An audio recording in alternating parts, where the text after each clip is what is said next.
بسم اللہ الرحمن الرحیم۔ السلام علیکم ورحمۃ اللہ وبرکاتہ۔ امید کرتا ہوں آپ سب فرینڈز اللہ کریم کی رحمتوں میں ہوں گے۔ ہمدرد ہیلتھ ٹپس میں آپ کو ویلکم کرتے ہیں۔ آج کی ویڈیو کا موضوع ہے دست بند کرنے کا علاج اور طب نبوی۔ ایک شخص رسول پاک صلی اللہ علیہ وآلہ وسلم کی خدمت میں حاضر ہوا اور عرض کیا کہ میرے بھائی کے پیٹ میں گڑبڑ کی وجہ سے دست آ رہے ہیں۔ رسول پاک صلی اللہ علیہ وآلہ وسلم نے ارشاد فرمایا کہ جا کر اس کو شہد پلاؤ۔ وہ شخص دوبارہ آیا اور عرض کیا یا رسول اللہ صلی اللہ علیہ وآلہ وسلم، اس علاج سے دست زیادہ ہو گئے ہیں۔ اللہ کے محبوب کریم علیہ السلام نے ارشاد فرمایا جاؤ اور شہد پلاؤ۔ غرض اسی طرح وہ شخص 2-3 بار آیا اور گیا اور اپنے بھائی کو شہد پلاتا رہا۔ آخر کار آپ صلی اللہ علیہ وآلہ وسلم نے ارشاد فرمایا کہ خدا سچا اور تیرے بھائی کا پیٹ جھوٹا ہے۔ اس شخص نے جا کر پھر شہد پلایا تو اس کا بھائی تندرست ہو گیا۔ تو عزیز دوستو، جاننا چاہیے کہ سنت نبی صلی اللہ علیہ وآلہ وسلم کے مطابق اگر ہم کھانا کھائیں اور علاج کریں تو ہمیں صحت مند زندگی جینے کا موقع ملے گا۔ غذا کو کھانا ہر انسان کی روزمرہ زندگی کا حصہ ہوتا ہے اور اسے پرمسرت حصہ بھی سمجھا جا سکتا ہے، مگر غذا سے بندہ اسی وقت لطف اندوز ہو سکتا ہے جب اس کا نظام ہاضمہ ٹھیک ہو، مسائل کم ہوں۔ دوسری صورت میں پیٹ پھولنے اور دیگر تکالیف اس تجربے کو اور تکلیف دہ بنا دیتی ہیں۔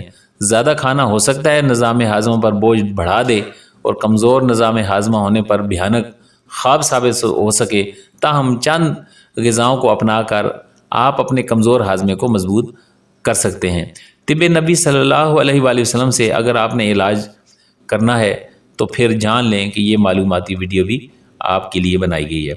بیماریوں کا علاج اور طب نبوی۔ آج کی ویڈیو جو طب نبوی کے موضوع کی روشنی میں تیار کی گئی ہے، اس ویڈیو میں ہم نے آپ کو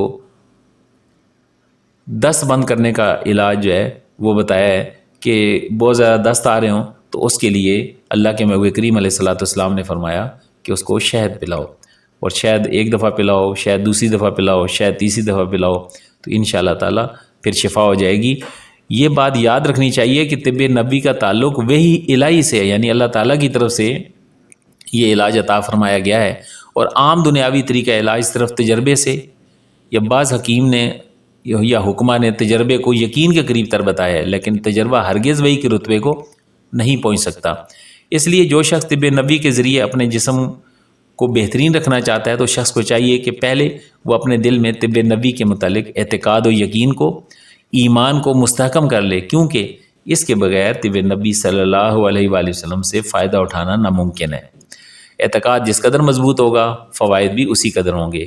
اس لیے مسلمانوں کو چاہیے کہ بیماریوں کا علاج دعا سے بھی کریں اور دعا سے بھی، تاکہ صرف دعا سے ہی کرنے کا کام نہ رہے یا بھروسہ نہ رہے، بلکہ دعا کے ساتھ دوا بھی استعمال کرنی چاہیے۔